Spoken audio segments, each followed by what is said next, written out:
I go so far as to say that the pre-advent judgment is not him deciding whether or not the truly saved are saved. I understand the pre-advent judgment because in Daniel it says that judgment was in favor of the saints. I understand it as he is vindicating his decision to have saved us.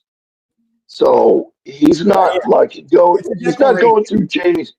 He's not going through Jamie's records to see if there's a sin that hasn't been forgiven Yeah, and to check. He's going through Jamie's records to vindicate his decision to have saved Jamie already. yeah, And amen.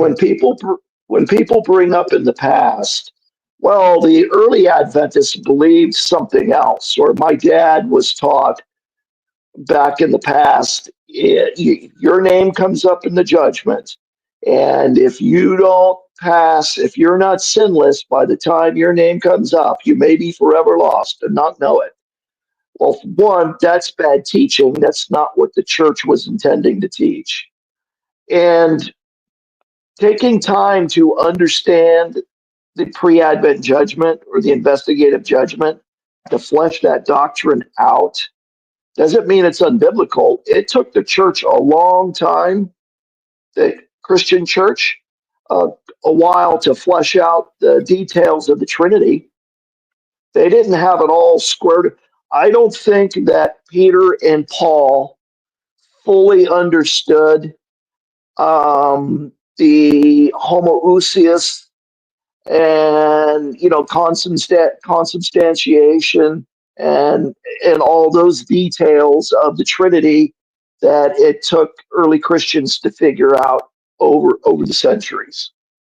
So just because it took the Christian church time to figure out the correct understanding of the pre-advent judgment is just like it took us time to understand justification by faith or the Trinity. It doesn't prove it's false. Again, I'm sorry for meandering. You're fine. What's up, Eric?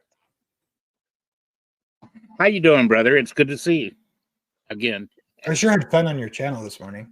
It's always a lot of fun to have you around, brother. I wanted to ask a question, if you don't mind. I'm kind of ignorant to Adventist doctrine, so forgive me for this. I could Google this, but I would just rather ask and find out for myself. What is when you refer to investigative judgment? Could you tell me what that refers to? I'm just curious. Go ahead, Jared. Help me out here. Before Jesus returns, and I'm not a theologian, okay, so I would defer to Ty Gibson's recent write-up on this for the layman, okay? But before Jesus returns, he shows up bringing his rewards for all the saved, meaning he has determined who was saved and who was not saved before he returns. He's decided that ahead of time.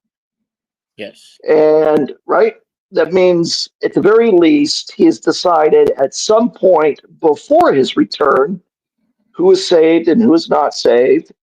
And among the saved, who has gotten what degree of reward and who's gotten what degree of reward, right? Yes. Adventists believe that the Bible teaches, based on and I'm not going to do it full justice here, so please don't take my word. Proving me wrong doesn't prove it wrong, okay? Adventists believe that as of 1844, Christ moved into the most holy place in the heavenly sanctuary to engage antitypical the antitypical Day of Atonement, and is engaged in what's called a pre-Advent judgment, where he is going through all the lives and records of the already saved Christians and going through their life records and vindicating that they are, based on their records, vindicating their saved status. Okay. Okay. I think I Right? It's understand. what it is not. And professors like Dr. Richard Davidson can do much better jobs than I am, because I'm a layman. All right. Sure. And he's what it is not. What it is not. And there were early Adventists who thought it was this, and then we have moved away from it because we realized the Bible does not teach this. What it is not is Jesus is going through the records of professed Christians and determining whether or not you have any sins left on your record. And if you do, you're going to be lost, and you don't have assurance because you don't know if you have confessed all of your sins. There were Adventists. My dad was taught that by an aberrant or well-meaning but wrong Adventist Bible school teacher. But that was a problem in the church, not the teaching of the church. Okay. So Go ahead. The pre-Advent judgment is in favor of the saints, right? Not to determine whether or not they're actually gonna be saved. Okay, let Eric. Remember now, I am the host. When I speak, I am listened to and obeyed at all times. You get 2 strikes, not 3, and you're out. Eric, if you want to make a comment or a question, but Matt's here to help explain something too. And it looks like he's driving, so let's try to let him jump in too, since he's being a workspace heretic trying to earn his salvation while driving, which is very dangerous. Well, if he would like to go ahead and speak next, I'll sit and listen and just kind of mull this over in my head while we're talking. Well, it's super quick. Like I just became a 7-day Adventist a year ago, and this was something I had to wrestle out long before I became one. So it's really simple. It's actually really simple. First, I want to talk about what Jarrett was mentioning about the way some of the Advent used to do it. That's no different than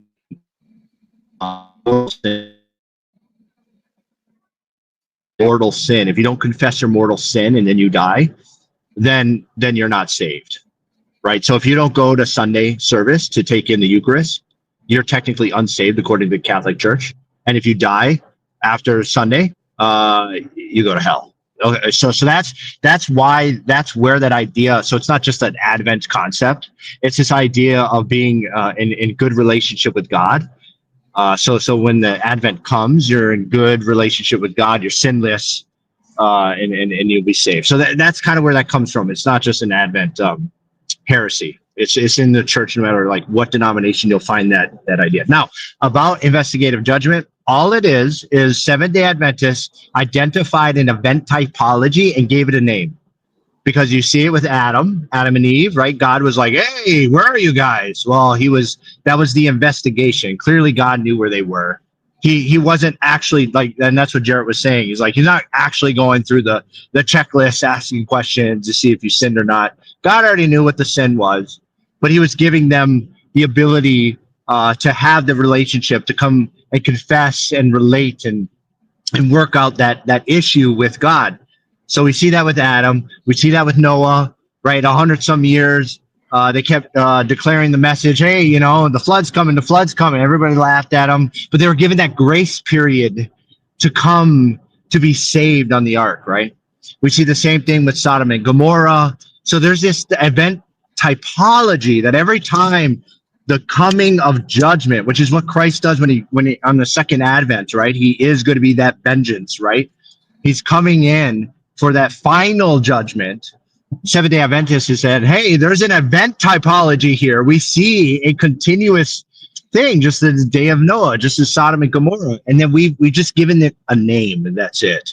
And we're saying we're going to see the same kind of event right before Christ comes. And we've identified this same event started in 1844. That's what he was getting at. And that we can go into that another time, but that's all it is. It's an event typology that every denomination does acknowledge, but we're the only denomination that has given it a name. I hope that helps. Yeah. Well, my only comment to all this would be this, that when I first started hearing the explanation, I've got to be honest, my mind went to the very scripture that Jamie posted about our names being written in the Lamb's Book of Life from the foundation of the world. But now I believe I have a little bit better understanding of it. See, the problem that I would have seen with that would be that God is all-knowing. God knew from the foundation, of course. But now I think I see what you're talking about a little bit better. And it seems to me it's kind of like keep going, but I want to add after. Yeah. Well, it's kind of like Santa Claus making his list and checking it twice. You know what I'm saying? It's like he's already got his letters. He already knows who's good and bad, but he's checking he's checking it twice. And I could see possibly, like during the judgments, we see that all kinds of books are opened up, not just the Book of Life. So I can see that maybe God is, in his desire to save all people, he's giving them one last go over just to make it absolutely just and right, and so that nobody has anything to say that's going to justify themselves before the Lord. Yeah, I think that's right. Jarrett said that earlier. It's not about making the decision. He already knows. It's about when we're given that time to look at it, there's no argument that it was just and right. I think that nails. It's not for his benefit. It is for ours, because there's going to be no more tears, right? Eventually, everybody's going to come to full understanding. There'll be no more tears in heaven, and everybody's going to find that God is just and right. I couldn't agree with that more. May I add? In Genesis, when God came to Adam and Eve and asked them where they were and all those sorts of things, it wasn't to gather information for God. It was for God to vindicate his judgment to them, just like a father before he's going to punish his children. He wants them to confess what they did was wrong, so they know when he punishes them, because he loves them, that they know that they have what's coming to them and they deserve their punishment, so they don't walk away not loving him like he punished them out of they're not resentful of him. You saw the same thing when God talked to Abraham when he's going to destroy Sodom and Gomorrah. He told Abraham that he basically said, I'm going to go down into Sodom and Gomorrah and look and see before I destroy it, right? But I need to tell Abraham what I'm doing. He did that to vindicate his name to his friend Abraham. And whenever God is going to bring judgment down upon Israel or judgment down upon the other nations, you'll find all over in the prophets where God will say, I declare to the heavens and the earth, or to everything that sees, that my judgment is just, my judgment is fair. He's very busy vindicating his judgment in front of everything, in front of all creation, that what I'm doing is absolutely fair and just. Even though he has the raw power, he doesn't have to. And when Christ, sometimes we're criticized when we say Jesus moved from the holy place to the most holy place. We're criticized for saying we believe in an incomplete atonement or something. No, this is related to the investigative judgment. We believe with Christ's sacrifice on the cross that the substitutionary atonement for sins, everybody's sins, whether they are saved or not, was absolutely, completely done and finished and over. And when Christ moved as the high priest, according to Hebrews 8:1, into the most holy place to function as our high priest, right? he is making benefit of that already completed atonement to us. And the forgiven sinner, already forgiven sinner, is benefiting from Christ's high priestly ministry. Excellent. And yes, that's what we believe. Sometimes we will call that also atonement, because atonement can mean a couple of things. It can mean the substitutionary penal atonement. Some Adventists argue about the details of the substitutionary penal atonement. Was it moral influence theory? What exact details of the atonement? Adventists are allowed to, we're not a cult where you're not told exactly what definition you must have. Okay.